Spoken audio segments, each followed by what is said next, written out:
ನಮಸ್ಕಾರ ಸ್ನೇಹಿತರೆ, ತಾಯಿಯ ಯೂಟ್ಯೂಬ್ ಚಾನಲ್ಗೆ ತಮ್ಮೆಲ್ಲರಿಗೂ ಆತ್ಮೀಯ ಸ್ವಾಗತ. ಸ್ನೇಹಿತರೆ, ಈ ದಿನದ ವಿಡಿಯೋದಲ್ಲಿ ಕುಂಡಲಿನಿ ಶಕ್ತಿ ಜಾಗೃತಿಯ ಸಂದರ್ಭದಲ್ಲಿ ನಿಮಗೆ ಗೊತ್ತಿರುವಂತೆ ದೇಹ ಎಂಬತಕ್ಕಂಥದ್ದೇನಿದೆ ಇದು ಅರ್ಧನಾರೀಶ್ವರರ ಸ್ವರೂಪ.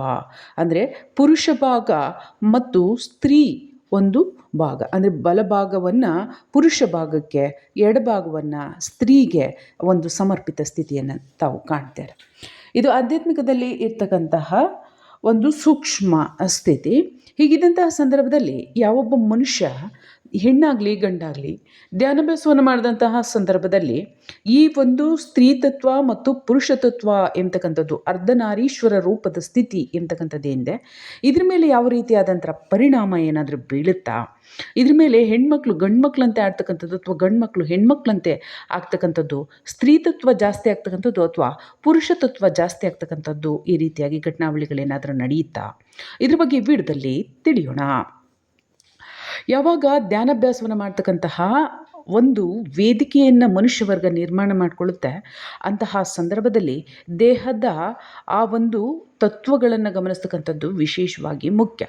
ಅದು ಸ್ತ್ರೀ ಪ್ರಧಾನ ದೇಹವೋ ಅಥವಾ ಪುರುಷ ಪ್ರಧಾನ ದೇಹವೋ, ಹೆಣ್ಣಾಗಿರಲಿ ಗಂಡಾಗಿರಲಿ, ಎರಡು ಜನರು ಕೂಡ ಗಮನಿಸ್ತಕ್ಕಂಥ ಕಾರ್ಯವನ್ನು ಮಾಡಬೇಕು. ಈಗ ಹುಟ್ಟಿದಂಥ ಸಂದರ್ಭದಲ್ಲಿ ಅವರಿಗೆ ಸ್ತ್ರೀ ಆದಂತಹ ಪಕ್ಷದಲ್ಲೂ ಕೂಡ ಅವರ ತತ್ವದಲ್ಲಿ ಹೆಚ್ಚಿನ ಮಟ್ಟದಲ್ಲಿ ಅಗ್ನಿ ತತ್ವ ಇದ್ದಂಥ ಪಕ್ಷದಲ್ಲಿ ಪುರುಷ ತತ್ವ ಹೆಚ್ಚಿನ ಅಂಶವನ್ನು ನಾವು ಅಲ್ಲಿ ಕಾಣ್ತೇವೆ. ಹಾಗೆಯೇ ಸ್ತ್ರೀ ತತ್ವ ಇದ್ದಂತಹ ಪಕ್ಷದಲ್ಲಿ ಒಬ್ಬೊಬ್ಬ ಪುರುಷರಾದಂಥ ಪಕ್ಷದಲ್ಲಿ ಆ ಒಂದು ಪುರುಷ ತತ್ವ ಇದ್ದಂತಹ ಪಕ್ಷದಲ್ಲೂ ಕೂಡ ಆ ಸ್ತ್ರೀಯ ಲಕ್ಷಣವನ್ನು ಕೂಡ ಹುಟ್ಟಿದಂಥ ಸಂದರ್ಭದಲ್ಲಿ ಕಾಣ್ತೇವೆ. ಆ ಒಂದು ಸಂದರ್ಭದಲ್ಲಿ ಈ ಜಲತತ್ವದ ಸ್ಥಿತಿಯನ್ನು ಸ್ವಲ್ಪ ನಾವು ಮಟ್ಟಿಗೆ ಕಾಣ್ತೇವೆ. ಏನೇ ಆಗಲಿ, ಈ ಒಂದು ತತ್ವದಲ್ಲಿ ವೈಪರೀತ್ಯಗಳು ಆಗುತ್ತೆ. ಮನುಷ್ಯನಲ್ಲಿ ಕೂಡ ವಿವೇಚನೆ ಎಂಬತಕ್ಕಂಥದ್ದಾಗತ್ತೆ. ಹಾಗೆ ವಾತ ಪಿತ್ತ ಕಫಕ್ಕೆ ಸಂಬಂಧಪಟ್ಟಂತೆ ಆಹಾರ ಸೇವನೆ, ಬುದ್ಧಿಯ ಬೆಳವಣಿಗೆ, ಜೀವನದ ಬೆಳವಣಿಗೆ, ಪರಿಸರದ ಬದಲಾವಣೆ, ಈ ಎಲ್ಲ ಅಂಶಗಳು ಕೂಡ ಮನುಷ್ಯನ ಮೇಲೆ ಪ್ರಭಾವವನ್ನು ಬೀರ್ತಾವೆ. ಧ್ಯಾನಾಭ್ಯಾಸವನ್ನು ಕುಂಡಲಿನಿ ಶಕ್ತಿ ಜಾಗೃತಿ ಮಾಡ್ಕೊಳ್ದಿದ್ರೂ ಕೂಡ ಆ ಮನುಷ್ಯರಲ್ಲಿ ಬದಲಾವಣೆಗಳನ್ನು ನಾವು ಕಾಣ್ತೇವೆ. ಮೊದಲು ಹುಡುಗನಂತೆ ಇದ್ದೆ, ಈಗ ನೋಡಿದ್ರೆ ಹುಡುಗಿ ಹೆಂಗೆ ಆಡ್ತಾನೆ, ಏನಾಗಿದೆಯೋ ಏನೋ ಗೊತ್ತಿಲ್ಲ. ಮೊದಲು ಹುಡುಗಿ ಅಂತ ಸರಿಯಾಗೇ ಇದ್ಲಿ, ಈಗ ನೋಡಿದ್ರೆ ಹುಡುಗನಂತ ಆಡ್ತಾಳೆ, ಏನಾಗಿದೆಯೋ ಗೊತ್ತಿಲ್ಲ. ಈ ರೀತಿಯಾದಂಥ ಮಾತುಗಳನ್ನು ನೀವು ಸಮಾಜದಲ್ಲಿ ಕೇಳ್ತಾ ಇರ್ತೀರ. ಆ ಒಂದು ಬೈತಕ್ಕಂಥದ್ದಾಗಿರ್ಬೋದು ಅಥವಾ ಏನೋ ಒಂದು ಹೊಗಳ್ತಕ್ಕಂಥದ್ದಾಗಿರ್ಬೋದು, ಏನೋ ಒಂದು ಸಾಧನೆ ಮಾಡಿರ್ತಾರೆ, ಏನೋ ಒಂದು ಹೆಣ್ಮಕ್ಳು ಗಂಡು ಮಕ್ಕಳಂತ ಒಂದು ಈ ಒಂದು ಗೇಮ್ಸಲ್ಲಾಗಿರ್ಬೋದು, ಆಟದಲ್ಲಾಗಿರ್ಬೋದು, ಯಾವುದೋ ಒಂದು ಕಲೆ, ಕ್ರೀಡೆ, ಚಟುವಟಿಕೆ ಇಂಥದ್ರಲ್ಲಾಗಿರ್ಬೋದು ಯಶಸ್ಸನ್ನು ಕಂಡ್ರೆ ಆ ಮಗ ಇದ್ದಾಗೆ ಸಾಧನೆ ಮಾಡಿದ್ದಾರೆ, ಹಾಗೆ ಹೀಗೆ ಮಗಳಂಗೆ ಈ ರೀತಿಯಾಗಿ ಒಂದು ಸೌಮ್ಯ ಸ್ವಭಾವ ಇತ್ಯಾದಿ ಇದೆ, ಏನೇನೋ ಒಂದೊಂದು ಹೊಗಳ್ತಾ ಇರ್ತಾರೆ.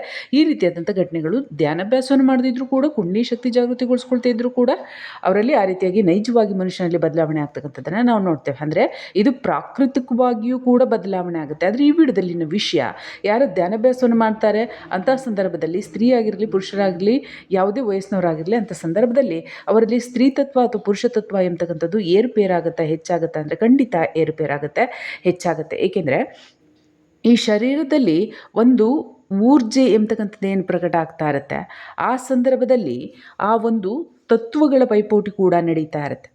ಏಕೆಂತಂದರೆ ಅವರಲ್ಲಿ ದೋಷಗಳು ಕೂಡ ಇರ್ತವೆ, ಅಥವಾ ದೋಷಗಳು ಇಲ್ಲದಿದ್ದಂಥ ಸಂದರ್ಭದಲ್ಲಿ ಯಾವುದಾದ್ರೂ ತಂತ್ರಮಂತ್ರದ ಬಾಧೆ ಆಗಿದ್ದರೆ ಆತ್ಮದ ಹಾವಳಿ ಇರುತ್ತೆ. ಹಾಗೆಯೇ ಮನುಷ್ಯ ಹುಟ್ಟಿರ್ತಕ್ಕಂಥ ಸಂದರ್ಭದಲ್ಲೇ ತಂದಿದ್ದರೆ ಆ ತತ್ವಗಳ ಸ್ಥಿತಿ, ಒಂದು ಊರ್ಜೆ ಎಂಬತಕ್ಕಂಥದ್ದೇನಿದೆ ಅದರಲ್ಲೂ ಕೂಡ ಪರಿವರ್ತನೆ ಆಗ್ತಾ ಇರುತ್ತೆ. ಅದರಿಂದಾಗಿ ಅದಕ್ಕೆ ಡಾಕ್ಟರು ಏನು ಒಂದು ಅವರಲ್ಲಿ ಬದಲಾವಣೆಗಳಿಗೆ ಸಂಬಂಧಪಟ್ಟಂತೆ ಹಾರ್ಮೋನ್ಸ್ ಇಂಬ್ಯಾಲೆನ್ಸ್ ಆಗಿದೆ ಅಂತ ಬೇರೆ ಏನೇನೋ ರೀಸನ್ಗಳನ್ನ ಕೊಡ್ತಾ ಇರ್ತಾರೆ. ಆದರೆ ಇಲ್ಲಿ ನಾವು ಆಧ್ಯಾತ್ಮಿಕವಾಗಿ ಗಮನಿಸಿದಂಥ ಪಕ್ಷದಲ್ಲಿ ಇಲ್ಲಿ ಸ್ತ್ರೀ ತತ್ವ ಮತ್ತು ಪುರುಷ ತತ್ವದ ಒಂದು ಪೈಪೋಟಿ ಅಥವಾ ಮೇಲ್ಗೈ ಅಥವಾ ಸಾಧನೆ ಅಥವಾ ಕೆಳಮುಖವಾಗಿ ಆ ಒಂದು ಸಾಧನೆ ವಿಫಲವಾಗ್ತಕ್ಕಂಥ ಇಂತೆಲ್ಲ ಅಂಶಗಳನ್ನು ಕೂಡ ನಾವು ಕಾಣ್ತೇವೆ.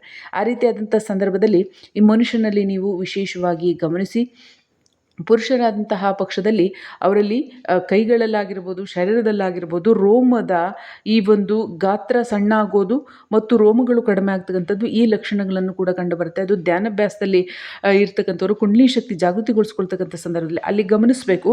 ಅದು ಸಕಾರಾತ್ಮಕ ಬೆಳವಣಿಗೆ ಅಲ್ಲ, ಅದು ವೈಪರೀತ್ಯವಾಗಿರ್ತಕ್ಕಂಥದ್ದು ಮತ್ತು ಅದರಲ್ಲಿ ಸ್ತ್ರೀ ತತ್ವ ಎಂಬತಕ್ಕಂಥದ್ದು ಹೆಚ್ಚಾಗಿದೆ ಎಂಬತಕ್ಕಂಥದ್ದು ಅರ್ಥ.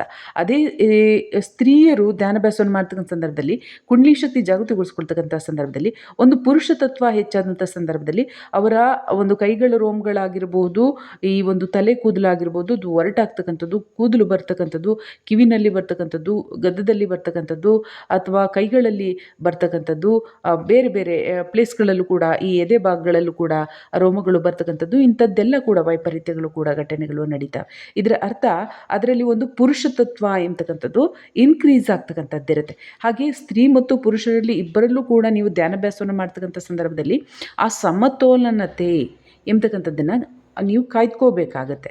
ಏಕೆಂದರೆ ಇಡಾನಾಡಿ ಮತ್ತು ಪಿಂಗಳ ನಾಡಿ ಯಾವ ಸಂದರ್ಭದಲ್ಲಿ ಹೆಚ್ಚು ಹೆಚ್ಚು ಚಲಿಸ್ತಾ ಇರುತ್ತೆ, ಅಂಥ ಸಂದರ್ಭದಲ್ಲಿ ಹೆಣ್ಮಕ್ಳಾದ್ರೂ ಕೂಡ ಪುರುಷ ತತ್ವ ಸ್ಥಿತಿ ಜಾಸ್ತಿ ಆಗ್ತಕ್ಕಂಥದ್ದು, ಗಂಡ್ಮಕ್ಳಾದರೂ ಕೂಡ ಸ್ತ್ರೀ ತತ್ವ, ಈ ಸ್ತ್ರೀಯ ಸ್ಥಿತಿ ಜಾಸ್ತಿ ಆಗ್ತಕ್ಕಂಥದ್ದು ಏರ್ಪೇರಾಗುತ್ತೆ. ಈ ನಾಡಿಗಳ ಪ್ರಭಾವದ ಆಧಾರದ ಮೇಲೆ ಕೂಡ ಮನುಷ್ಯ ಪತ್ತೆ ಮಾಡ್ಕೊಳ್ತಕ್ಕಂಥ ಕಾರ್ಯವನ್ನು ಮಾಡ್ಬೋದು. ಹಾಗೆ ಲಕ್ಷಣಗಳ ಅನುಸಾರವಾಗಿಯೂ ಕೂಡ ಅವರ ಕುಂಡಲಿ ಶಕ್ತಿ ಜಾಗೃತಿಯಲ್ಲಿ ವೈಪರೀತ್ಯಗಳು ಆಗ್ತಕ್ಕಂಥದ್ದನ್ನು ಕಾಣ್ಬೋದು. ಆದರೆ ಇದು ಪ್ರತಿಯೊಬ್ಬರಿಗೂ ಕೂಡ ಇದು ಜರುಗ್ತಕ್ಕಂಥ ಕ್ರಿಯೆ ಆಗಿರುತ್ತೆ. ಅದರಿಂದಾಗಿ ಕುಂಡಲಿ ಶಕ್ತಿ ಜಾಗೃತಿಗೊಳಿಸ್ಕೊಳ್ತಕ್ಕಂಥ ಸಂದರ್ಭದಲ್ಲಿ ಬ್ಯಾಲೆನ್ಸನ್ನು ಕಾಯ್ದುಕೊಳ್ತಕ್ಕಂಥದ್ದು ಕೂಡ ಅಗತ್ಯ ಇರುತ್ತೆ. ಅದಕ್ಕೋಸ್ಕರ ವಿಶೇಷವಾಗಿ ಪ್ರಾಣಾಯಾಮ, ಪ್ರತ್ಯಾಹಾರ, ಈ ಒಂದು ಮುದ್ರಾಭ್ಯಾಸ, ಈ ಧ್ಯಾನದ ಮುದ್ರೆಗಳನ್ನು ಹಾಕೊಳ್ತಕ್ಕಂಥದ್ದು, ಆಸನಗಳು, ಈ ಆಸನಗಳನ್ನು ಪಾಲನೆ ಮಾಡ್ತಕ್ಕಂಥದ್ದು, ಇಂಥದ್ದೆಲ್ಲ ಕಾರ್ಯವನ್ನು ಮಾಡಬೇಕು. ನೀವು ಮೇರುದಂಡವನ್ನು ನೇರವಾಗಿರಿಸಿ ಉಸಿರಿನ ಮೇಲೆ ಗಮನವನ್ನು ಕೊಡಿ. ಈ ರೀತಿಯಾಗಿ ರೇಚಕ ಪೂರಕ ಅಭ್ಯಾಸವನ್ನು ಮಾಡಿ ಪ್ರತಿನಿತ್ಯ ಈ ರೀತಿಯಾಗಿ ಧ್ಯಾನಾಭ್ಯಾಸವನ್ನು ಮಾಡಬೇಕು. ಇದನ್ನೆಲ್ಲ ಹೇಳ್ತಾರೆ ಹೊರತು ಈ ಒಂದು ಆಂತರಿಕ ತತ್ವಗಳು ಬದಲಾವಣೆ ಆಗ್ತವೆ, ಈ ರೀತಿಯಾದಂಥ ವೈಪರೀತ್ಯಗಳು ಉಂಟಾಗ್ತವೆ, ಇದನ್ನು ಹೇಳಲಿಕ್ಕೆ ಹೋಗೋದಿಲ್ಲ. ಯಾಕೆಂದರೆ ಯಾರು ಸರಳವಾಗಿ ಅದನ್ನು ನಂಬೋದಿಲ್ಲ. ಬದಲಿಗೆ ಈ ರೀತಿ ಆದರೆ ಹಾನಿಯಾಗುತ್ತೆ. ನೀವು ಈ ರೀತಿಯಾಗಿ ಶ್ವಾಸವನ್ನು ತಗೋಬೇಕು, ಈ ರೀತಿಯಾಗಿ ಬಿಡಬೇಕು, ರೇಚಕ ಪೂರಕ ಅಭ್ಯಾಸವನ್ನು ಮಾಡಬೇಕು. ಸೋಹಂ ಆಗಿರ್ಬೋದು, ರಾಮ್ ಆಗಿರ್ಬೋದು, ಇದನ್ನು ನೀವು ಅಭ್ಯಾಸವನ್ನು ಮಾಡಬೇಕು. ಈ ರೀತಿಯಾಗಿ ಎಲ್ಲ ಹೇಳ್ತಾರೆ. ಆದರೆ ಇಡ ಮತ್ತು ಪಿಂಗಳ ನಾಡಿನಲ್ಲಿ ವ್ಯತ್ಯಾಸ ಆದರೆ ದೇಹದಲ್ಲಿ ಹಿಂಗೆ ರೋಗ ರುಜಿನ ಆಗುತ್ತೆ. ಈ ರೀತಿಯಾಗಿ ವ್ಯತ್ಯಾಸ ಆದರೆ ಕೆಲಸ ಕಾರ್ಯಗಳಾಗೋದಿಲ್ಲ, ಜೀವನದಲ್ಲಿ ಶ್ರಮ ಆಗ್ತಕ್ಕಂಥದ್ದಾಗುತ್ತೆ, ಇತ್ಯಾದಿ ರೀಸನ್ಗಳನ್ನು ಹೇಳ್ತಾರೆ. ಏಕೆಂದರೆ ಅದು ಮನುಷ್ಯನಿಗೆ ಕಾಣುತ್ತೆ, ಅದು ಕಂಡು ಬರುತ್ತೆ. ಆ ಕಂಡು ಬರ್ತಕ್ಕಂಥದ್ದನ್ನು ಮನುಷ್ಯ ಸಹಜವಾಗಿ ನಂಬ್ತಾರೆ, ಸಹಜವಾಗಿ ಅದನ್ನು ಗುರುತು ಮಾಡ್ಕೋತಾರೆ, ಗೊತ್ತುಪಡಿಸ್ಕೋತಾರೆ. ಅದರಿಂದಾಗಿ ಅಂಥ ವಿಷಯಗಳನ್ನು ಹೇಳ್ತಾರೆ ಹೊರತು ಆಂತರಿಕ ಬದಲಾವಣೆ ಆಗೋದನ್ನು ಹೇಳೋದಿಲ್ಲ. ಆದರೆ ಅದಕ್ಕೆ ಒಂದು ಪದವನ್ನು ಹೇಳ್ತಾರೆ. ಕುಂಡಲಿ ಶಕ್ತಿ ಜಾಗೃತಿಗೊಳಿಸ್ಕೊಳ್ತಕ್ಕಂಥ ಸಂದರ್ಭದಲ್ಲಿ ಗುರುಮುಖೇನ, ಗುರುವಿನ ಮಾರ್ಗದರ್ಶನ, ಈ ಒಂದು ಆಚರಣೆಯನ್ನು ಮಾಡ್ತಕ್ಕಂಥದ್ದು ಸರಿ ಅಂತ ಹೇಳ್ತಾರೆ ಹೊರತು ಒಳಗುಟ್ಟನ್ನು ಬಿಡಿಸಿ ಹೇಳೋದಿಲ್ಲ. ಅದರಿಂದಾಗಿ ಧ್ಯಾನಾಭ್ಯಾಸವನ್ನು ಮಾಡ್ತಕ್ಕಂಥ ಸಂದರ್ಭದಲ್ಲಿ ಕುಂಡಲಿ ಶಕ್ತಿ ಜಾಗೃತಿಗೊಳಿಸ್ಕೊಳ್ತಕ್ಕಂಥ ಸಂದರ್ಭದಲ್ಲಿ ಈ ಒಂದು ಅರ್ಧನಾರೀಶ್ವರ ಸ್ಥಿತಿ ಎಂಬತಕ್ಕಂಥದ್ದು ಏನಿದೆ, ಇದರಲ್ಲೂ ಕೂಡ ವೈಪರೀತ್ಯತೆ ಆಗ್ತಕ್ಕಂಥದ್ದು ಇರುತ್ತೆ. ಇಡ ಪಿಂಗಳ ನಾಡಿಯನ್ನು ಕೂಡ ನೀವು ಸಮಾನಾಂತರ ಬ್ಯಾಲೆನ್ಸ್ಗೊಳಿಸ್ತಕ್ಕಂತಹ ಕಾರ್ಯದಲ್ಲಿ ನೀವು ಧ್ಯಾನಾಭ್ಯಾಸದಲ್ಲಿ ಗಮನವನ್ನು ಕೊಡ್ತಕ್ಕಂಥದ್ದು ಅಗತ್ಯ ಇರುತ್ತೆ ಅಂತ ಹೇಳ್ತಾ ಈ ವಿಡಿಯೋ ನಾನು ಮುಗಿಸೋದಕ್ಕೆ ಮುಂಚೆ ಯಾರಿಗಾರ ನಕಾರಾತ್ಮಕ ಸಮಸ್ಯೆ ಇದ್ದ ಪಕ್ಷ ಜೊತೆಗೆ ನೀವು ರೇಚಕ ಪೂರಕ ಅಭ್ಯಾಸವನ್ನು ಕೂಡ ನೀವು ನಿರಂತರ ಕ್ರಮಬದ್ಧವಾಗಿ ಅನುಸರಿಸ್ತಾ ಇದ್ದರೆ, ಹಾಗೆ ಧ್ಯಾನಾಭ್ಯಾಸದಲ್ಲಿ ಮೇರುದಂಡವನ್ನು ನೀವು ನೇರವಾಗಿರಿಸಿ ಕೂತ್ಕೊಂಡು ಧ್ಯಾನಾಭ್ಯಾಸವನ್ನು ಮಾಡ್ತಾ ಇದ್ದರೆ, ಹಾಗೆ ಧ್ಯಾನಾಭ್ಯಾಸಕ್ಕೆ ಸಂಬಂಧಪಟ್ಟಂತೆ ಸಾಮಾನ್ಯ ಧ್ಯಾನದ ಮುದ್ರೆ ಏನಿದೆ ಆ ಮುದ್ರಾಭ್ಯಾಸದಲ್ಲಿ ಅಭ್ಯಾಸನ ಮಾಡ್ತಾ ಇದ್ದರೆ, ಹಾಗೆ ಒಂದು ಸುಖಾಸನದಲ್ಲಿ ಕೂತ್ಕೊಂಡು ನೀವು ಧ್ಯಾನಾಭ್ಯಾಸವನ್ನು ಮಾಡ್ತಾ ಇದ್ದರೆ ಮ್ಯಾಕ್ಸಿಮಮ್ ಇಡ ಮತ್ತು ಪಿಂಗಳ ನಾಡಿಗೆ ಸಂಬಂಧಪಟ್ಟಂತೆ ಉಸಿರನ್ನು ಕೂಡ ನೀವು ಚೆಕ್ ಮಾಡ್ತಾ ಇರಿ. ಯಾವ ನಾಡಿಗಳು ಉಸಿರಾಡ್ತಾ ಇದ್ದಾವೆ ಅಂತ ಚೆಕ್ ಮಾಡೋದ್ರ ಬಗ್ಗೆ ಈಗಾಗಲೇ ವಿಡಿಯೋ ಇದೆ, ಅದನ್ನು ನೋಡಿ. ನೋಡಿದ ನಂತರದಲ್ಲಿ ಇಡ ಮತ್ತು ಪಿಂಗಳ ನಾಡಿ ಚೆಕ್ ಮಾಡ್ತಾ ಇರಿ. ಹೆಚ್ಚಿನ ದಿನಗಳು ಬ್ಲಾಕೇಜಸ್ ಆಗಿರಬಾರ್ದು. ಒಂದೆರಡು ದಿನ ಆದ್ರಂಥ ವೈಪರೀತ್ಯಗಳೇನಾಗಿರೋದಿಲ್ಲ. ಆದರೆ ಒಂದು ವಾರ, 15 ದಿನ, ಒಂದು ತಿಂಗಳು, ಈ ರೀತಿಯಾಗಿ ಏನು ಮನುಷ್ಯನಿಗೆ ಶೀತ ಆದಂತೆ ಆಗ್ತಕ್ಕಂಥದ್ದು, ಬ್ಲಾಕೇಜಸ್ ಆಗ್ತಕ್ಕಂಥದ್ದು, ಅದರಲ್ಲಿ ಕೂಡ ಮನುಷ್ಯ ಧ್ಯಾನಾಭ್ಯಾಸವನ್ನು ಕೂಡ ಮಾಡ್ತಕ್ಕಂಥದ್ದು, ಧ್ಯಾನಾಭ್ಯಾಸ ಮಾಡದಿದ್ರೂ ಕೂಡ ವೈಪರೀತ್ಯಗಳಾಗ್ತವೆ. ಆದರೆ ಧ್ಯಾನಾಭ್ಯಾಸವನ್ನು ಮಾಡ್ತಕ್ಕಂಥ ಸಂದರ್ಭದಲ್ಲಿ ಪರ್ಟಿಕ್ಯುಲರ್ ಆಗಿ ನಿಮ್ಮನ್ನು ನೀವು ಸಕಾರಾತ್ಮಕವಾಗಿ ಇಟ್ಕೊಳ್ತಕ್ಕಂಥದ್ದು ಬೇಕು. ಇದನ್ನು ಗಮನಿಸಿದಂತಹ ಪಕ್ಷದಲ್ಲಿ ಇಡ ಮತ್ತು ಪಿಂಗಳ ನಾಡಿಗೆ ಸಂಬಂಧಪಟ್ಟಂತೆ ಯಾವ ನಾಡಿಯಲ್ಲಿ ಶ್ವಾಸ ಚಲನೆ ಆಗ್ತಾಯಿದೆ, ಯಾವ ಮೂಗಿನ ಹೊಳ್ಳೆಯಲ್ಲಿ ಶ್ವಾಸ ಚಲನೆ ಆಗ್ತಾ ಇದೆ, ಇದನ್ನು ಗಮನಿಸಿ ಅದಕ್ಕೆ ಸಂಬಂಧಪಟ್ಟಂತೆ ಪರಿಹಾರ ಏನು ಅದನ್ನು ಅನ್ಯ ವಿಡಿಯೋಗಳನ್ನು ಹೇಳಿದ್ದೇನೆ. ರೇಚಕ ಪೂರಕ ಅಭ್ಯಾಸವನ್ನು ಮಾಡಿ ಈ ಒಂದು ಉಸಿರಾಟವನ್ನು ಸಮಾನಾಂತರದಲ್ಲಿ ನೀವು ಇಟ್ಕೊಂಡು ಧ್ಯಾನಾಭ್ಯಾಸವನ್ನು ಕೂಡ ಜೊತೆಗೆ ಮಾಡ್ಕೊಳ್ಳೋದ್ರಿಂದ ಆ ರೀತಿಯಾದ ಯಾವುದೇ ರೀತಿಯಾದಂಥ ಆ ಒಂದು ಅರ್ಧನಾರೀಶ್ವರ ಸ್ಥಿತಿಯಲ್ಲಿ ಯಾವುದೇ ರೀತಿಯಾದಂಥ ವೈಪರೀತ್ಯತೆ ಉಂಟಾಗೋದಿಲ್ಲ. ಆದರೆ ಗಮನಿಸಿ, ಈ ಒಂದು ಇಡ ಪಿಂಗಳ ನಾಡಿಯ ಬಗ್ಗೆ ಗಮನ ಇರಲಿ ಅಂತ ಹೇಳ್ತಾ ಈ ವಿಡಿಯೋ ನಾನು ಮುಗಿಸೋದಕ್ಕೆ ಮುಂಚೆ ಯಾರಿಗಾರ ನಕಾರಾತ್ಮಕ ಆತ್ಮಗಳ ಸಮಸ್ಯೆ ಇದ್ದಂಥ ಪಕ್ಷದಲ್ಲಿ ಮಾಟ ಮಂತ್ರದ ಸಮಸ್ಯೆ ಇದ್ದಂಥ ಪಕ್ಷದಲ್ಲಿ ಧೂಪದ ಪೌಡ್ರಿಗೆ ಆರ್ಡರ್ ಮಾಡ್ಬೋದು. ಇದನ್ನು ಸ್ಮೆಲ್ ತಗೊಂಡು ಮೈಕೈಗೆ ಇಟ್ಕೊಂಡು ಮನೆಯಲ್ಲಿ ಹಾಡ್ತಕ್ಕಂಥ ಕಾರ್ಯವನ್ನು ಮಾಡ್ಬೋದು. ಧ್ಯಾನಾಭ್ಯಾಸವನ್ನು ಮಾಡ್ತಕ್ಕಂಥ ಸ್ಥಳದಲ್ಲೂ ಕೂಡ ಹಾಕ್ಕೊಳ್ಳಿ.